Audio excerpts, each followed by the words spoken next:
pwede pa akong kapigin sa susunod. Amen? I want to tell you mga kapatid, kapag ikaw po ay nagpakumbaba, amen, ang Panginoon ang siyang magtataas. Amen. Amen. Amen? Now, mga kapatid, ang tendency ng mga taong umasenso, yung mga taong mga kapatid na talagang pinagpapala ng Panginoon. Amen? Minsan ng mga tao nagmamalaki sa kanilang mga sarili. Yan, pinaghirapan ko yan. Yan, gawain dito. Yan, dahil din sa pagpapagal namin. Hindi po ganun mga kapatid. Amen. No? Hindi po ganun ang nais ng Diyos sa ating mga puso. Ang nais ng Panginoon, patuloy tayo magpakumbaba. Whether you are in the ministry, whether you are patuhan, amen? Patuloy tayong magpakumbaba sa ating Panginoon. Amen? Sabi mo, magpakumbaba. Magpakumbaba. Amen? Napapansin niyo mga kapatid? Amen? Yung puno, may isa po dyan eh. Wala. Wala. Ano, wala po, hindi ko isabi. Imagine mga kapatid, yung puno ng mga kapatid, kapag yan po ay hitik sa bunga. Ano yung hitik sa bunga? Pag yan po ay maraming bunga mga kapatid, mas lalo po yung tumutungo. Amen? Mabo. Kapag ang puno, ang halaman ay walang bunga, hindi yan normal lang yung dadaan lang yung tao. Minsan po, patuloy pa nga. Pero pag ang puno ay maraming bunga, yun po ay sumasayad mga kapatid. Tumutungo mga kapatid. Represent sa atin mga kapatid kaibigan, bilang tao. Dahil mo na tayo pinagpapala ng Diyos. Amen? Whether it be physical, spiritual, financial mga kapatid. Amen? Patuloy tayo tumungo palagi. Amen. At yan po ay nakakalugod sa ating Diyos. Amen. Minsan nakakalimutan natin ito, magpakumbaba. Nakakalimutan natin maging humble mga kapatid. Amen? Don't be ever, and never, tempted by the enemy to boast. Huwag mong hayaan mga kapatid ang kaaway ay magbigay ng sa iyong puso na ikaw po ay maging mapagmataas. Amen? Na ikaw po ay maging mapagmalaki. Huwag kang magmalaki. Sabi mo sa sarili, huwag kang magmalaki. Huwag kang magmalaki self. No? Self-humble lang sir. Kung magmalaki ka man mga kapatid, si Jesus ang iyong ipagmalaki. Amen. Amen? Amen. Ito po kasi humility mga kapatid ay karakter po talaga ng ating pong Panginoon. Lalo yung mga lumalapit sa Diyos. Lalo po yung mga anak ng ating pong Panginoon. Karakter po niya ang isa pong pagiging humble. Ngunit kung ikaw ay anak ng Diyos at kung ikaw ay pinagmumula ng away, kung ikaw ay pinagmumula ng mga pangit na pag-uugali o pagmamalaki at paglalamang sa iyong kapwa at hindi ka nakikitaan ng karakter ng Diyos mga kapatid, masasabihan ka ng ibang tao mga kapatid. Yan ba ang taong palabasan ng Biblia?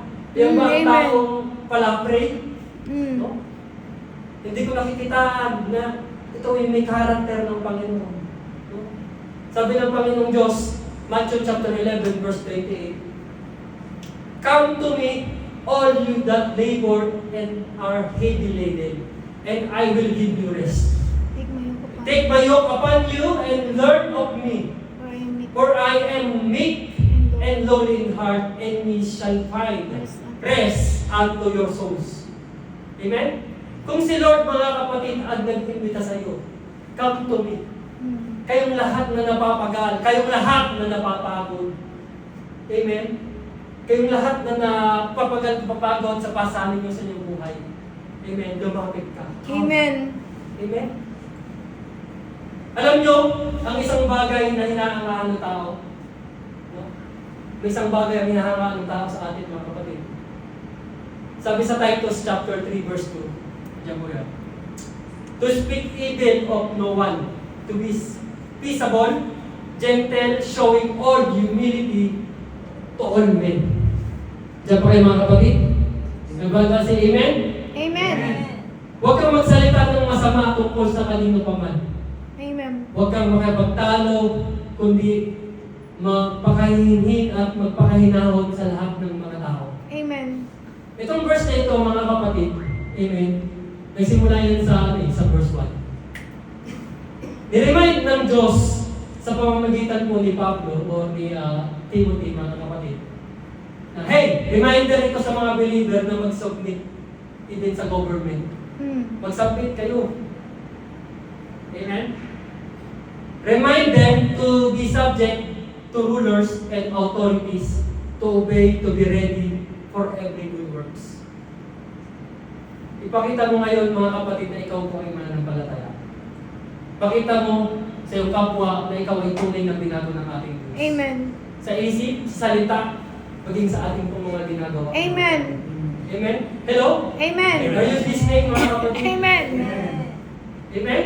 May tendency kasi, mga kapatid, na pwede kang makapanira ng puri pag di ka satisfy na sa paligid mo. No?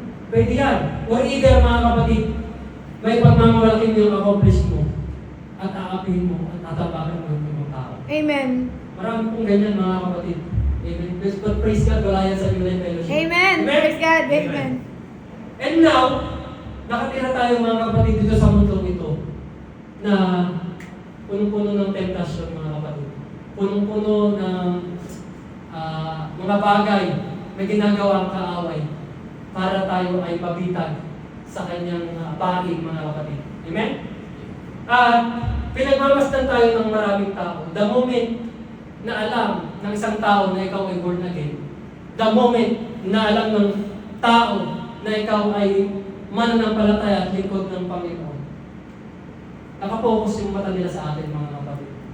The more na ikaw ay konting pagkakamali mo lamang, big deal po yun sa kanila. Amen. No? Abnormal po yun sa kanila, mga kapatid, na kapag ikaw po ay nakagawa ng hindi maganda, amen, ikaw po ay i-persecute. Pero, yung mga hindi nakakakilala po sa ating pong Panginoon, kapag sila ay nakakagawa ng hindi maganda, mga kapatid, normal lang po sa kanila yun. Daily routine nila yun, mga Amen. kapatid. Pero kapag tayo po ay na-born again, mga kapatid, tayo po ay di pananampalataya, tayo po ay nagsisi sa ating mga kasalanan, we baptize in water in the Spirit, tayo po ay bago ng nilalang. Amen. The old is gone, the new has come. Wala na po yung dating pagkatao natin. Amen. Amen? Amen. Sino perfecto dito? Walang perfecto, ni isa. Even ako po, mga kapatid, hindi po ako perfecto. Lahat po tayo ay nagkulang. Lahat po tayo ay itinimbang. Ngunit tayo ay nagkasala sa harapan ng Amen. Ang karapat-dapat lamang ay ang Diyos. Salamat sa Panginoon na ginawa niya tayong karapat-dapat. Hallelujah. Sa Panginoon, hindi tayo karapat-dapat. Thank you, Jesus. Amen. Amen. Pwede ba natin palapakan ulit ang Panginoon? Hallelujah. Praise God. Hallelujah. Humble servants of God, sabi sa Philippians chapter 2 verses 6 to 8. Humble servants of God do nothing out of selfish ambition or vain conceit. He values others above himself, not looking to his own interest, sa sarili niyang interest, but to interest of others. Ang taong binago ng Panginoon, lagi niyang iniisip ang kapakanan ng iba. Amen. Hindi ang kapakanan ng kanyang sarili. Amen. Amen? Example, mga kapatid, dito ang ating pong Panginoong Hesus. Amen? Remember, ang Panginoong Hesus nagkatawang tao, bumaba dito sa lupa, hindi upang paglingkuran. No? Ang Panginoon, mga kapatid, Panginoon siya eh. Dapat siyang paglingkuran. Pero Amen. hinubad niya yung pagiging Diyos niya, nagkatawang tao, namuhay bilang alipin, at pinako sa krus ng Kalbaryo. Namatay, nilibing, 3 araw na buhay ng muli. Amen. Amen? Amen. Siya po ay nag-serve, mga kapatid. Hindi lang siya nag-serve, siya po ay nag-give. No? He gave His life, mga kapatid, sa atin po. Amen? Amen. Hallelujah. Philippians chapter 2 verse 5, na magkaroon kayo sa inyo ng pag-iisip na ito'y kay Kristo Jesus din naman. Verse 6, na siya bagaman nasa anyong Diyos ay hindi inaring isang bagay na nararapat panangnan ang pagkapantay niya sa Diyos. Last verse, kundi bagkus hinubad niya ito at nangagyo anyong alipin at nakitulad sa mga tao. Amen. Makikita natin na napakahabol ng ating pong Diyos. Amen? Yan po ang dapat nating tularan. Amen? Now, paano po natin ito ma-apply sa ating pong mga buhay? Amen? Ulitin ko mga kapatid. Magiging laman ng isipan nyo ang ginawa ni Jesus. Meaning mga kapatid, tularan mo ang ginawa ng Panginoon. Amen. Amen. Literally ba, kailangan mo ipako? Hindi. Huwag ka matakot, ipapako ka. Hindi. Hindi mga kapatid. Tularan mo yung ginawa ng ating pong Diyos na naglingkod siya. Bagaman siya'y Diyos, hindi nga inaring siya'y Diyos, inaring Panginoon ng Panginoon na siya'y maging alipin. Amen. Nag-alay ng kanyang buhay Amen. para mapaglingkuran tayo mga kapatid. Hallelujah. Amen. Sino mga kapatid, pag pinag-uusapan ang cross of Calvary, bibigat pa sa kanyang puso. Amen. Minsan normal na sa atin, kung binabusik ko sa ating pong Panginoon, minsan normal na sa ating napapakinggan natin yan mga kapatid. Pero kung ikaw ay malapit sa Diyos, at tunay na binago ka ng Panginoon, amen, may bigat, may impact yan sa buhay. There is power mga kapatid. Hallelujah. The power of the gospel. Amen. Amen? Amen. So, kung yung Diyos po mga kapatid ay naglingkod sa akin, sa iyo, sa atin, bakit hindi mo paglingkuran ng iyong kapwa? Amen? Kung si Lord ay hindi kanya sinirahay, ang Panginoon hindi kanya chinismis. Amen. No? Bakit hindi natin mga kapatid gawing motivation ang ating pong Panginoon? Amen. Praise God. Bakit mo sisirain ang iyong kapwa? Amen. No? Are you with me? Amen. Alam ba kayo mga kapatid? Amen. Isipin ninyo mga kapatid, may excuse me. May pagpapala mga kapatid kung tayo po ay magpapakumbaba. Amen. Kung tayo po ay open natin ang ating puso para mapaglingkuran ng ating pong kapwa. Amen. May pagpapala doon mga kapatid. Amen? Now, si Lord mga kapatid, naglingkod siya at nagbigay pa. Tayo rin mga kapatid, gawin natin yung motivation. Maglingkod tayo, magbigay tayo sa Panginoon, not only financial, magbigay tayo tulong sa ating kapwa. No? Sabi nga ng Biblia, mas papalad yung taong nagbibigay sa kanya sa mga pulubi. Amen. Yung mga walang kakayanan mag-abot Mm. ng tulong. Or walang kakayanan magbalik ng tulong sa kanilang mga kapatid. Dahil ang Panginoon nang siyang nagpapaalala roon. Amen? Amen. Alam niyo mga kapatid, ang taong tumutulong ay mas malakas kaysa taong tinutulungan. Amen. No? True. Wala kayo dyan. Amen. Tayo ay may kakayanan makatulong. No? Salamat sa mga tumutulong dito mga kapatid. Amen. Sa inyong pong mga Praise God. sacrifices. Mm. Bagaman hindi namin maibalik yung pagtulong niyo sa inyo, ang Panginoon na magbibigay ng pagpapala sa Amen. inyo, mga kapatid. Amen. Amen. Amen? Pero pag ang tao, mga kapatid, ay lalapit ng may arrogante o pagmamataas, yung mga ganyan tao, mga kapatid, may kilala kayong ganyan, o humingi ng tulong, galit pa. Sila pa yung galit. Sila pa yung, tulungan mo ako. Naging responsibility pa natin, mga kapatid, yung pagtulong. Amen? One time, mga kapatid, dun sa Pilipinas, no? Ako po yung nagbakasyon. Yan po sa amin sa Laguna, sa Calauan. Napaka daming bata dyan na palaboy. O yung mga nagpapalimos, no? Nakabot kami bro. Ang dami, no? Ang daming mga bata diyan. One time, may humingi ng tulong mga kapatid, isang bata. Ako naman, binigyan ko ng tulong mga kapatid. Kunting tulong lang naman. And, galit pa siya. Sabi ko sa isip ko, pambili ang bata to. Binigyan ko na nga. No? Pambili lang to ng kanin. Kaya magkano yung kanin? Patay hindi. No? Yes, gato. Kinuwentahan ko. Tapos, naglakad ako, no? Pagbalik ko, galing ako sa pamamaliki. Pagbalik ko, yung bata, nagkakarakrus. Pag-hira ng bata to, pinasugal na lang yung pera. Amen? Tapos, meron din mga kapatid, isang tao mga kapatid, sa elder sa church namin sa Calauan natin. Siya yung caretaker, siya yung nagbabalis. Siya yung nagbabantay ng church. Nakita ko sa Jose Drugstore, nagwawali siya doon, nagano pa siya doon, nagsa-sideline.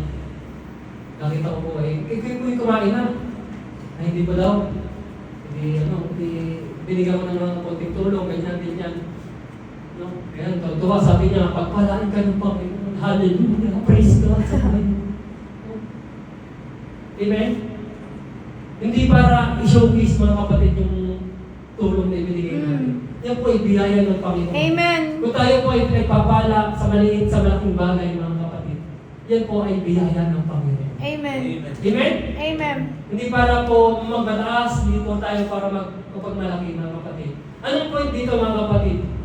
Sila nga, mga kapatid, walang kakayan ng nagagawa nilang maglingkod sa kanilang kapwa. Katulad nun ni Tatay Nilo, napakatanda lang, naglilingkod siya sa Panginoon. Wala man siyang pinansyal, binibigay niya mga kapatid yung lakas niya. Amen. Paglilinis ng church, pag-aayos ng mga upuan, Mm. no? Pagbabantay, wala kang binabayaran ng security guard, mga kapatid. Amen? Sila nga, mga kapatid, kung makikita natin, walang-wala, naglilingkod sila, what more pa kaya? Kaya nasa Japan tayo, we have all means, mga kapatid, Amen. para tayo po ay magamit ng Diyos. What more pa kaya tayo, mga kapatid? Sila nga ginagamit ng Panginoon, tayo pa ba kaya? Amen? Amen. Palagpak sa Panginoon ang nasa Diyos. Napasarap tumulong, mga kapatid, sa ating kapwa. Napasarap mag-serve sa ating kapwa. Kapalit nun, panalangin nila, declaration nila, maririnig mo yung, uy, pagpalaan ka nawa ng Panginoon, ang Diyos na magbalik sa iyo. Di ba? Napakasarap sa pakiramdam ng ganun. Kaysa naman doon sa magbibigay ka ng tulong, irereklamo pa, isusumpa ka pa. Patay. Mga kapatid. Wala na tayo doon, mga kapatid. Ang Panginoon ang bahala sa mga ganung Amen. kaisipan. Amen? Basta tayo, ginampalan natin yung tungkulin natin na sila po ay mapaglingkuran. Amen? Amen. Sabi mo sa yung katabi, be humble. Be humble. Wala, mga kapatid. Di ba, amen?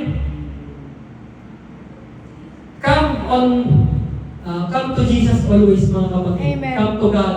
We are blessed to bless others. Amen. Yung pagpapala na meron tayo, mga kapatid, yan ay pinadaloy sa atin ng Panginoon. Ayan ay pinagkaloob sa atin ng Panginoon para pagpalain din natin. Amen. No?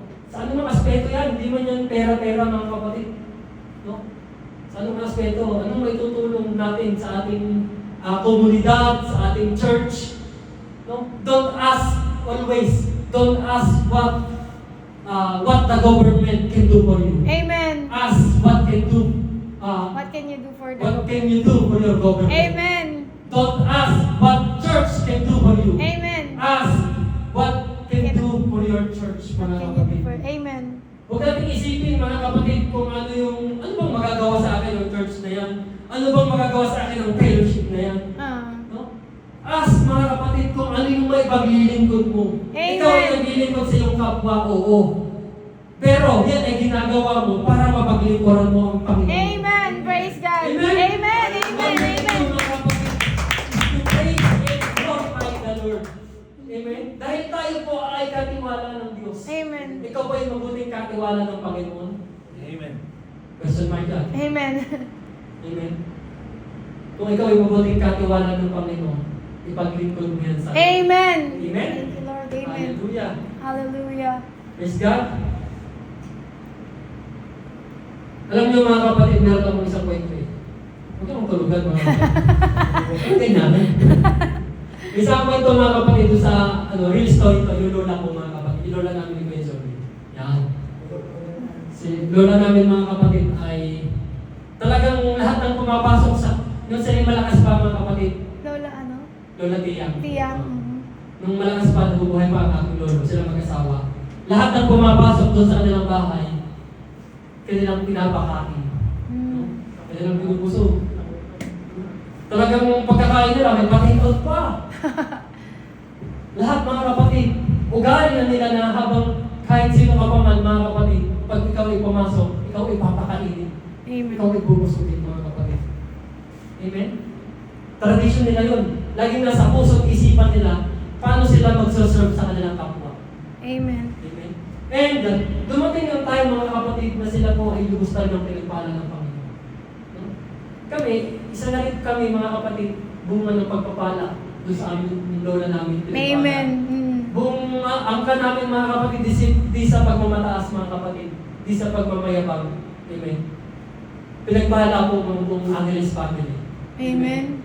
So, kung ganun pala ang ating laman ng ating puso't isipan, ganun yung ating attitude na ang iniisip natin kung paano tayo makakapaglingkod sa ating kapwa, paano tayo makakapaglingkod sa ating pong Diyos, pagpapalain tayo mga kapatid. Generation by generation. Amen. Generation by generation. Amen. Hindi man sa panahon natin ngayon, panahon na magiging anak at magiging kapwa. Amen. Amen. True. Proven and tested yan mga Amen. kapatid. Amen. True.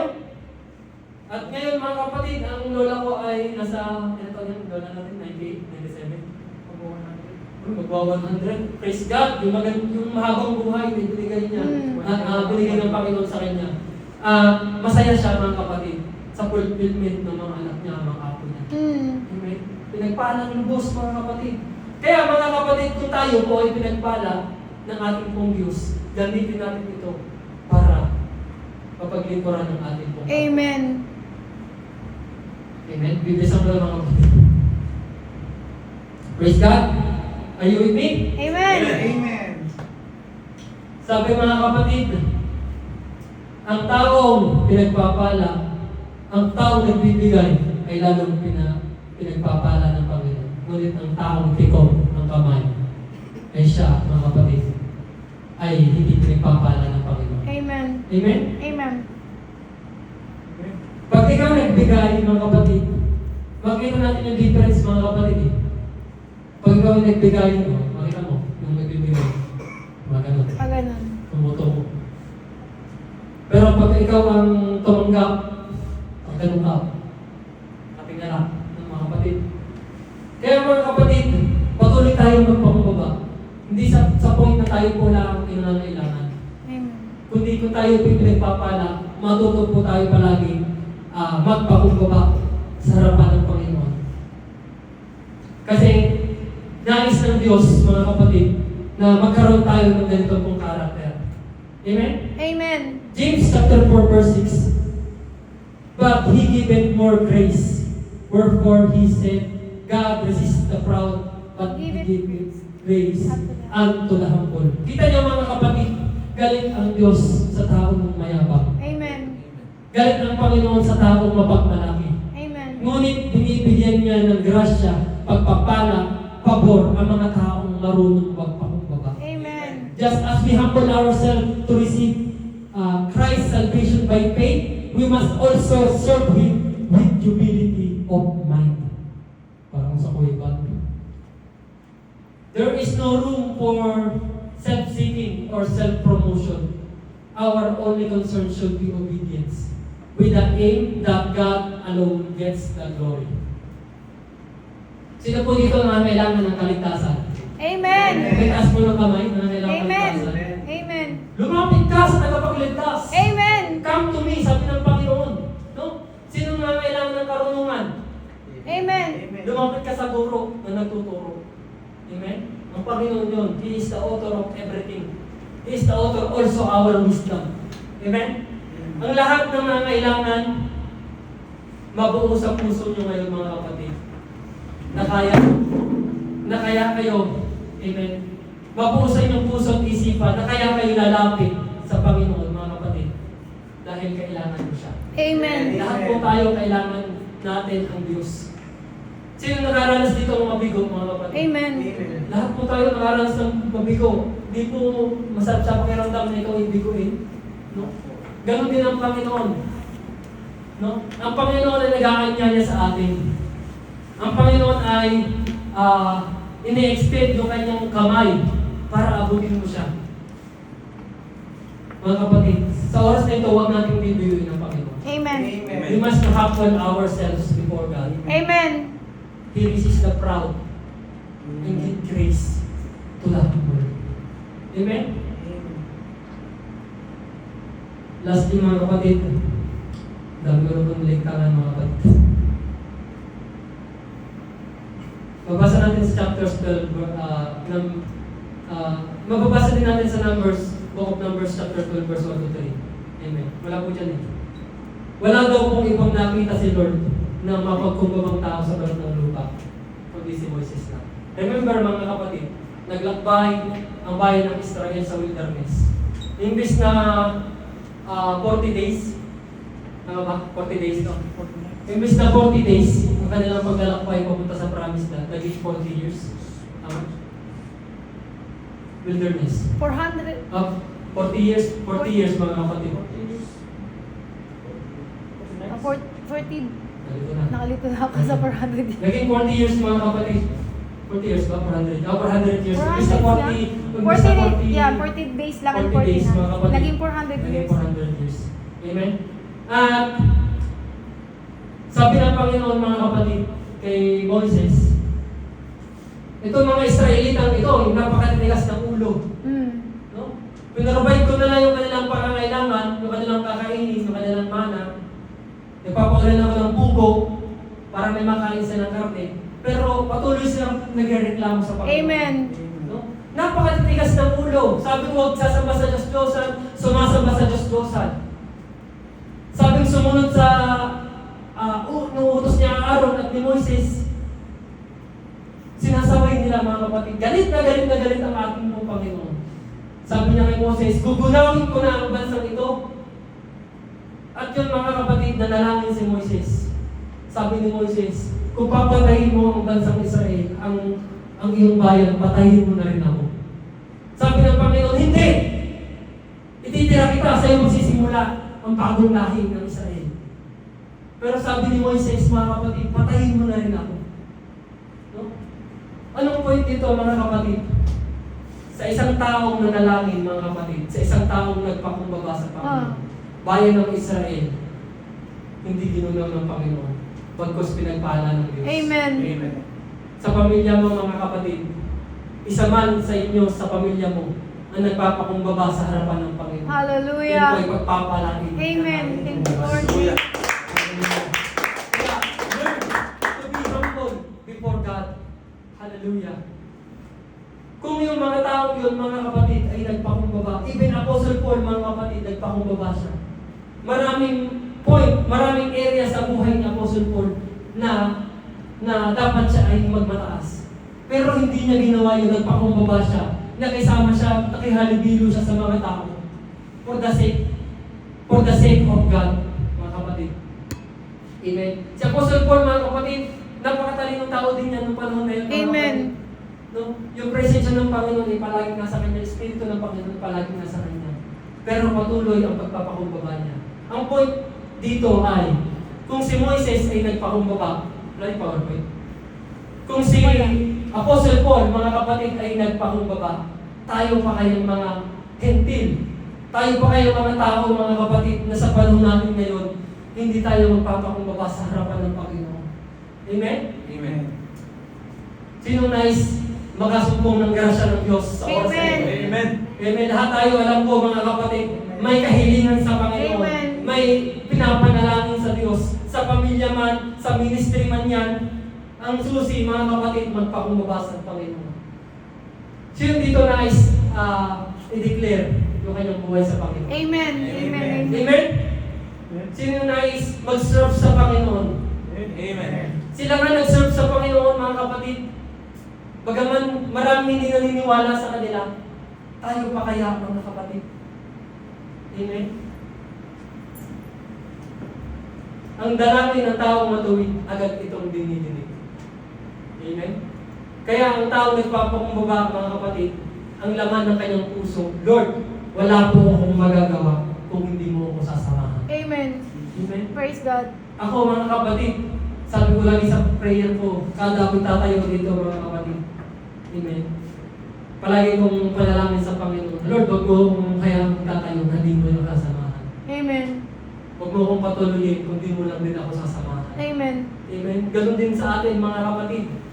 Pag tayo ay naglilingkod sa Panginoon, Lord, patuloy mo akong samahan. Wala yung PowerPoint natin. Nawala. Eh, hindi ko alam kung saan napunta. Tandaan mo natin, mga kapatid, ang susi sa ating mga kapatid para tayo ay kalugdan ng ating Panginoon. Tayo po ay magpangmaba. Are you willing? Magtatapos ko nito. Are you willing to serve God with humility? Amen. Taas ang kamay, mga kapatid. Amen. Amen. Sino gustong maglingkod sa Lord? Amen. Napakasarap maglingkod sa Panginoon, mga kapatid. Ito na. Isang kawalan po ng utang po na loob. Listen to this. Isang kawalan ng utang na loob sa Diyos ang hindi siya mapaglingkuran. Amen. Kawalan po ng utang na loob sa Panginoon. Minahal ka ng Panginoon. Nagpakumbaba siya para maligtas ka. Amen. Please lang kapatid kaibigan, paglingkuran mo siya. Amen. Amen. So ito yung dapat pairalin natin. Amen? Ito yung pairalin natin. 40, our service become pleasing to God. Number 1, we must possess a God-loving heart and considerate towards Lord's will. Hangarin po natin ang pag-ibig ng Diyos at tayo ay sumunod sa kanyang kalooban. Amen. Number 2, we must seek the truth in all things and cooperate closely in the work of the Holy Spirit. Hanapin po ang katotohanan palagi sa lahat ng bagay at please lang mga kapatid, gawin natin at sundin ang kalooban ng Espiritu Santo sa ating buhay. Amen. Wala kang magagawa mga kapatid kung walang banal na Espiritu Amen. sa ating buhay. Sabihin mo, I need you Lord. I need you, Lord. I need Hallelujah. Holy Spirit. I need your Holy Spirit. Amen. Number 3, use God's word to resolve problems in order to exalt God and bear witness for God. Tandaan mo palagi mga kapatid, kung wala tayo mga kapatid, kung wala ang salita ng Panginoon, wala po tayo. Amen. Amen. True. Gamitin po natin salita ng Panginoon para ma-resolve pa kung ano man yung pinagdadaanan mo.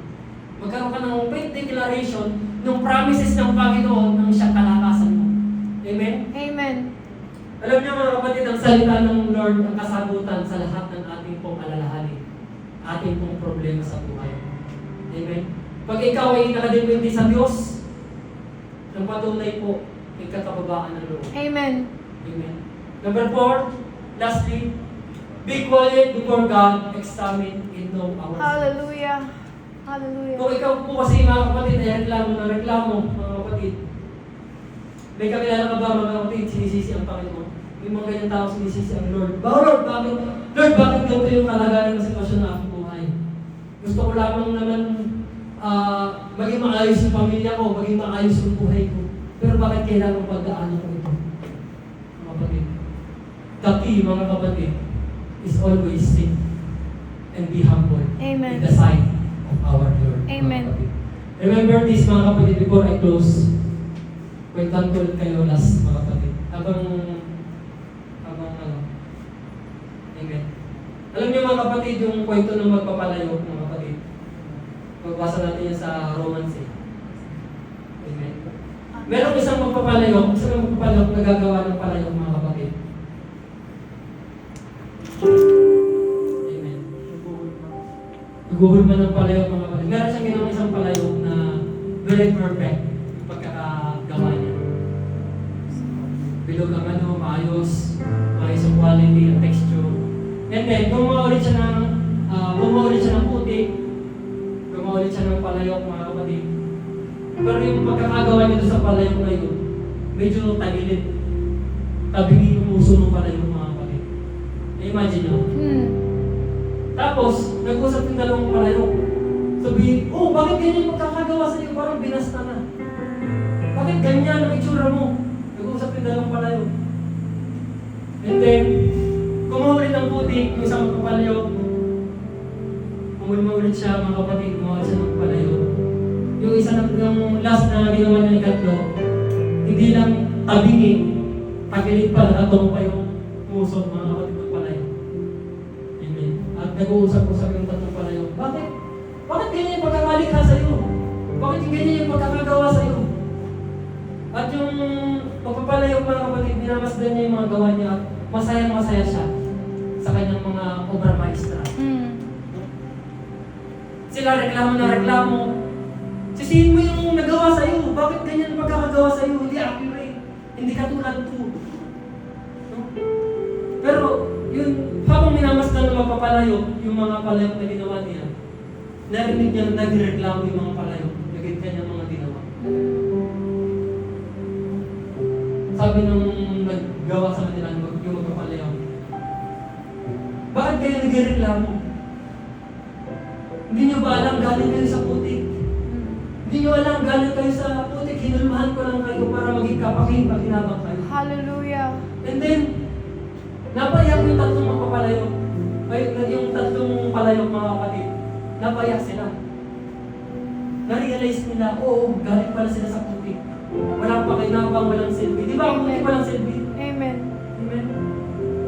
Sabi ng magpapalyok, reklamo kayo na reklamo. Gusto nyo ba basagin ko kayo, ibalik ko kayo kung saan kayo dinampot, kung saan kayo kinuha. The point is this, mga kapatid. Amen. Tayo mga kapatid, ginawa tayo ng Panginoon mga kapatid. Galing tayo sa putik. Amen. Doon sa putik na walang halaga. Yung putik na inaapak-apakan. Walang kabuluhan. Palamuti lamang dito sa mundo. Pero nung kinuha tayo mga kapatid, nung nilalang ng Panginoon ang langit at ng lupa, kinreate niya ang langit, kinreate niya ang mundo mga kapatid. Sabi niya, and God said, let there be light. Amen. Lahat, let there be, let there be, let there be. Pero nung tao na mga kapatid, nung ikaw na tayo, ang nilikha ng Diyos, kumuha siya, physical mga kapatid. Bumaba siya mga kapatid, kinuha niya mga kapatid ang putik. Kinulmahan niya. Hinihingahan niya the breath of life. Ginawa niyang tao. At ngayon, siya ay ikaw, tayo, ako mga kapatid. Remember this mga kapatid. Tayo minsan nagreklamo sa ating mga buhay. Lord, bakit hindi mo ko nilalang dito sa mundo na mayaman na? Bakit kailangan mahirap muna? Lord, bakit kailangan pagdaanan ko yung karamdaman dito? Marami namang masasamang tao dyan na pwede namang magkaroon ng karamdaman ganyan. Lord, saan ako nagkulang, Lord? Lord, bakit wala siya na meron ako? Bakit meron siya na wala ako, Lord? Lagi natin hinahanap kung wala sa atin. Kaya naman yung ating buhay, palagi natin iniisip na laging kulang. Lagi tayong malungkot. Amen? Hallelujah. Always remember mga kapatid, galing lamang tayo sa putik. Amen. Na hiningahan ng Panginoon at binigyan ng buhay mga kapatid. We are chosen. We are blessed mga kapatid kaibigan. You are a special creation by God. Sabi ng Jeremiah 29:11, for I know the plans I have for you. Plans to give you hope and to prosper you. Plans to give you hope in the future. Tayo po ay makakatayo mga kapatid.